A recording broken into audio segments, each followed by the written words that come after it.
저는 조론 주제를 가지고 얘기할 때 겁이 났어요. 왜요? 나한테 물어볼까 봐. 전 개념이 없어요 지금 조론에 대해서. 결혼을 왜 했나 이렇게 생각해요. 그게 먼저.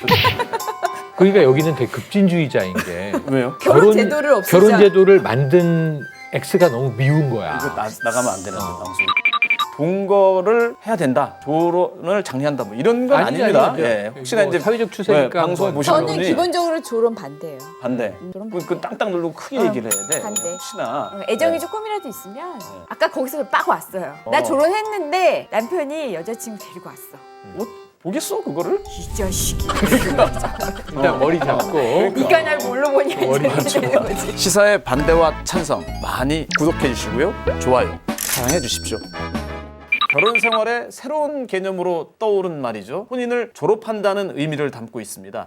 2000년대 전까지만 해도 이렇게 많이 사용하지 않았던 단어인데 최근에 회자가 많이 되고 있습니다. 사전에서 조론을 정의하고 있습니다. 정의를 어떻게 하냐면 이혼하지 않은 부부가 서로 간섭하지 않고 독립적으로 살아가는 일 이렇게 나와 있습니다. 쉽게 말하면 뭐 결혼은 유지하되 각자 알아서 살자 뭐 이런 얘기 아니겠습니까? 왜 그러냐면 가족 중심 유교적 문화권에서 이건 통용되는 거예요. 그렇죠. 왜냐하면 서양에서는요 남녀가 눈이 맞아 네. 동거를 해도 되고 결혼하고 살다가 마음이 식었어 서로 배신을 해 그러면 야 헤어지자 뭐 이렇게 사느냐 재산 갈라야지 깔끔해요. 재산을 지키기 위한 집착도 있지만 주로 자식 문제 또는 아직 부모님이 생존해 있으면 부모님에게 내가 이혼했다 그러면 참 큰 결로 가슴 아파하시지 않을까? 약간 유교적 사상을 가족 간의 결합이라는 거예요. 서양은 남녀의 맞아요. 결합인데 동양은 가족 가문 대 가문의 결합이야. 그러니까 이게 이혼할 거 생각하면 둘만의 문제가 아니라 아주 복잡한 문제가 많아서 아유 가족들에게는 그냥 둘이 사는 것처럼 보여도 무방하다 할 수 없다. 대신 우리는 서로 프라이버시를 건들지 말자. 그래서 조론이 등장한 거예요. 이거는 매우 동양적인 발명품이다. 그러면 이렇게 이 관계의 끈을 놓지 않은 상태에서 자신의 삶에 집중하려는 이런 것들이 이혼과 뭐가 다르냐? 아까 제가 말씀드린 거는 우리 애들 때문에 애들이 나중에 결혼할 때 뭐 이혼 부부의 자녀로 보이기 싫어요 해서 이혼 안 하고 이혼한 부부처럼 사시는 그래서 조론을 택하시는 분들도 많겠지만 저는 그럼에도 불구하고 그래도 배우자에게 요만큼의 정은 아직 남아 있는 거예요. 그게 애증이든 뭐든 간에 만약에 진짜 꼴 보기 싫으면 지금 뭐가 중요해요? 그냥 이혼하고 완전히 남남이 되는 거지. 근데 저 사람에 대한 어떤 애정의 끈은 있는데 이제 인생도 길고 네. 우리 같이 있으면 너무 부대껴. 그리고 서로 잘 챙겨주지도 못해. 서로 바쁘니까. 그러면 우리 그냥 서로 같이 있는 것보다 떨어져 있는 게 서로에게 더 좋을 수 있어. 라는 의미로 조론을 선택할 수 있다고 봐요. 그래서 조론과 이혼의 차이는 그래도 배우자에 대한 애정이 있다 없다. 일리 있는 설명이에요. 근데 결혼이나 이혼은 하나의 안정된 상태로 진입을 한 거예요. 이혼은 그냥 혼자 사는 거야. 솔로, 싱글이 된 거죠. 결혼은 그냥 둘이 사는 거야. 가정을 선택한 거예요. 그런데 조론은 이건 결정적 상태가 아니에요. 과도적 상태예요. 그러니까 이건 유동적인 상태야. 이 조론이 편하고 좋네. 우리가 재결합할 가능성은 없네. 그 아이들도 다 컸네. 그럼 우리는 별도로 살아도 되겠네. 그럼 이혼으로 자연스럽게 진입을 하는 거예요. 또는 떨어져 살다 보니까 애정이 남아있어. 우리가 완전히 남남돼서는 안 될 것 같아. 그러면 도로 결혼 상태로 회귀하는 거예요. 그걸 결정하기 위한 과도적 관계인데 말이 멋있어서 조론이지 기존에 조론이 없었잖아. 있었거든요. 있었어요. 장기 별거라고 불렀죠. 그렇죠. 네. 그 조론은 제가 보기에는 장기인지 단기인지는 그들이 결정할 문제고 별거에 들어가 있는 거예요. 별거 상태에. 근데 조론은 그거보다 조금 더 정교한 것이 합의를 해야 되기 때문에 경제 문제 어떻게 할 건지. 예를 들면 이런 거예요. 남자 입장에서 야 수익은 나만 있어. 당신 전업주부잖아. 근데 조론했어. 간섭 안 하기로 했지. 그럼 생활비 내가 줘야 돼. 뭐 한 달에 뭐 얼마라도. 그럼 당신 왜 밥 안 차려줘? 이런 문제가 생긴다니까요. 맞아요. 가사노동과 맞아요. 수입의 문제가. 근데 따로 살기로 하면 가급적 완전 분리, 완전 독립을 해야 되는 거예요. 거기에 대한 합의가 전제돼야 한다. 조론이 두 가지 의미로 보여져요. 자꾸 얘기를 하다 보니까 하나는 이 사람을 같이 못 살겠는데 그래서 신중해야지. 그러니 조론을 택하자. 그래서 한번 따로 살아보자. 그러니까 이거는 조론이란 단어가 있기 전에는 잠깐 우리 헤어져 사는 게 어때? 별거 합시다. 좀 별거 해보는 게 어때? 이런 의미의 조론이 하나 있고 또 하나 하나는 이혼을 염두에 두지 않아요. 그러니까 싫지 않아. 저 사람이 싫지 않지만 근데 저 사람 존중하는 거야. 나는 나대로 존중받고 싶고. 이혼은 염두에 없어. 다만 우리 더 행복하기 위해서 각자 난 널 존중할게. 너도 날 존중해줘. 이렇게 해서 하는 조론. 근데 우리가 새롭게 조론이란 이야기를 하는 건 후자 아닐까요? 지금 말씀하신 후자의 영역은 제가 느끼기에는 서로 라이프 스타일을 잘 조율해서 상대를 배려하는 좋은 부부의 모습인 거고, 조론은 같은 공간에서 숨쉬기는 좀 힘든 지경. 그런데 문제는 이혼하면, 한국 사회는요, 이혼하면 왼수가 돼요. 전 그게 좀 납득이 안 돼. 서양은 이혼하면 친구가 돼요. 야, 우리가 사랑해서 살았지만, 결혼하고 살았지만 안 맞는 걸 서로 확인하고 합의하에 이혼했으니 아이가 있을 수 없을 수 있고, 그럼 서로 다른 남자 여자 만나서 또 그 커플들이 같이 밥 먹는다? 무슨 크리스마스에? 그럼 우리나라는 어떻게 저럴 수가 있어? 딴 X를 만나가지고 어떻게 얼굴을 보면서 밥을 묵어? 막 이런단 말이에요. 우리는 욕하면서 헤어져가지고 그랬어. 네. 그러니까 이혼이 너무 왼수지는 것에 대한 두려움 때문에 야, 왼수지진 말아야지. 아이도 있는데.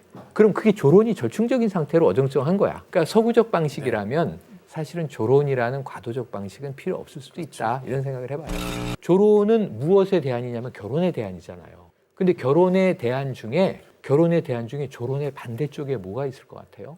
어떤 분은 야, 혼인을 졸업한다고 고라고라고라 그래서 조론? 그러면 결혼이 아니라 입혼이라고 하지? 입학? 그렇지. 졸업하는 것처럼? 말 되네요. 근데 저는 그거는 이 하나의 말장난으로는 재미있는데, 조론의 반대는 입혼이 아니에요. 조론의 반대는 동거예요. 결혼 제도의 반대쪽에 조론은 떨어지고 싶은데 결혼을 폐기할 수는 없어. 이게 조론인데, 우리는 함께 살고 싶은데 결혼에 들어가긴 싫어. 그게 동거란 말이에요. 저는 조론이 만연해지면 우리 사회에 책임의식이 더 결여되지 그러니까 않을까. 뭐 비슷해요. 이런 조론이 많아지면 자기 거는 좋겠지만. 그러니까요. 책임도 결여될 뿐만 아니라 저는 이제 아까 말씀드린 그 두 가지 측면, 네. 경제적인 것과 이런 것 때문에 사회가 굉장히 복잡해질 것 같다라는 문제가 분명히 발생할 것 같다는 네. 생각이 들고요. 부부가 가정이 막 트러블이 있어. 이 트러블을 왜 참습니까? 우리 조론이라는 걸로 솔직하게 조론을 하면서 갈등을 피해봅시다. 이거는 회피잖아요. 그러니까요. 어떤 갈등이 있으면 서로 이야기하고 이걸 어떻게 건전하게 풀어서 아까 말씀드린 그 가정, 알콩달콩 사는 그 부부 모습, 그거를 유지해가는 게 바람직하지. 그렇게 그러니까 우리가 이제 힘들어요? 교과서적인 저런 이 스테레오타입에 몰입되는데, 그러면 이게 지금 결혼 제도라는 걸 다른 말로 바꾸면, 한번 사랑을 해서 관계를 맺었다면, 가정을 꾸렸다면 법으로 그 책임을 지라고 강제하는 거잖아. 결혼 제도라는 그렇죠. 게, 법 제도가. 네. 그러면 아까 말씀하신 게 동거하고 졸혼하면은 이 법적 제도 밖에 있으니까 무책임해지는 거 아니야? 문란해지는 거 아니야? 아니요. 동거하는 나라에 가보면요, 동거하는 커플이 결혼과 똑같고 상대 존중하고 더 귀한 줄 알아요. 그러니까 저는 뭐냐면, 제도적 구속력이 약할 때 거기는 자율적 책임감이 강해져야 되는 거예요. 그렇지 않으면 정말 막 깨져나가겠죠. 뭐 며칠 동거하고 헤어지고 안 맞으면 헤어지고 그런 거죠. 아니 그러면 말씀하시는 게 오케이, 조론, 부부가 있었어요. 조론해서 예를 들면은 남편이 다른 사람을 만나. 이쪽도 조론했어. 둘이 동거해. 가능하다는 거잖아요. 가능하죠. 그죠? 네. 단 부인이 그 선에까지 합의했을 경우. 아니, 근데 그게 그러니까요. 합의를 어떻게 하냐는 게. 자, 합의를 보십시오. 했는데 어. 합의를 한 것 자체가 우선 우리 결혼 제도하고는 너무 맞지 않는 안 거고 맞고, 네. 거기에 부인이 나 그거 합의 못 해주겠어. 지금까지는 내가 해주려고 했는데 너 사는 거 보니까 나 기분 나쁘네. 못 해줘. 그럼 조론이 파해지겠죠. 그러면은 조론의 조건에 대해서 한번 얘기해 보시죠. 조건, 이게 좀 어려울 수 있는데. 하나도 안 어려워요. 그럼 우리 개인적으로 네. 내가 배우자와 조론한다면 이런 조건. 조건으로 하겠다. 저는 네, 조론의 범위는 네. 케바케다. 그렇지. 그건 그냥 맞지. 케이스 바이 케이스다. 근데 이제 제 경우에 적절하다고 생각되는 룰을 말씀드리면, 제가 공간적으로 독립돼 있어야 돼요. 그래 터치를 안 하지. 네. 서로 안 부딪히려고 조론을 하는 건데, 네. 왜냐하면 자꾸 부딪히면 스파크가 튀고 맞아요. 서로 상처받고 힘드니까, 그럼 우리가 좀 격리돼 있자, 격리 생활하자 해서 갑방을 떨어지는 쓰든 거니까 뭐 따로 각방이든 따로 살던 네. 뭐 이건 이제 공간적 분리. 네. 이게 조론의 첫 번째 전제 조건이에요. 네. 물리적으로 분리가 돼야 조론이 가능. 두 번째는 뭐냐면, 경제적인 부분은 합의에 따라 다양해질 수 있어요. 남편 혼자 버니 나눠 쓸지, 아니면 각자 일을 해서 뭐 맞벌이의 경우에는 독립 경제로 갈지. 근데 잘 아시지만 혼인이 유지되고 있기 때문에 재산이 쌓이고 있는 건 이혼하면 어차피 분할 대상이에요. 네. 그러니까 그건 뭐 따로 뒷주머니를 차긴 어려워요. 저는 여기서 그냥 이 생활비는 어떻게 쓸까에 대한 합의가 필요하다. 자, 우리는 결혼을 하는데 이성교제도 서로 노터치, 자유롭다. 이건 굉장히 좀 개방적인 조론이에요. 근데 제가 생각하는 적절함은 서로 이성교제가 발생할 시 상대에게 통보하는 게 네. 정상이야. 자, 나 여친 생겼어. 나 남친 생겼어. 너보다 더 잘 맞는 것 같아. 그러면 여기서부터는 이혼 단계로 넘어가는 게 좋죠. 왜냐하면은 결혼을 하면서 서로 복잡해지거든요. 아까 말한 대로 결혼 안 되겠네. 나는 제가 아직 밉지만 제가 다른 이성과 지내는 건 내가 못 보겠네. 뭐 여러 가지 심리적 네네. 상태가 다를 거 그럼요. 아니에요. 이거는 케이스 바이 케이스라 뭐가 정답이고 뭐가 옳다고 제가 얘기할 수가 없는 거예요. 그럼 부부마다 사정이 달라요. 그래서 이성교제로 넘어갈 시에 이것을 허용할 것인가 하는 개방성은 본인들의 판단인데 한국적 상황에서는 다른 이성이 생겼다면 서로 협의해서 이혼 수순으로 넘어가는 게 옳다라고 아, 네. 봐야죠. 평균 수명이 증가하면서 이제 가정에 헌신하고 막 자식을 위해서 견뎌왔던 이런 것을 이제 안 된다. 노년만이라도 행복하자 하는 중년들이 적지 않습니다.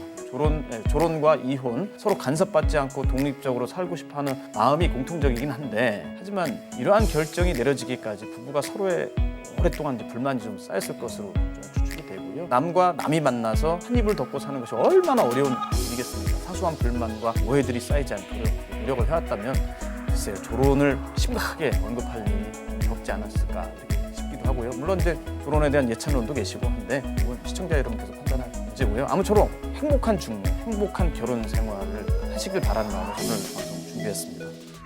영상 재밌게 보셨나요? 그러면 여러분의 의견 댓글로 달아주세요.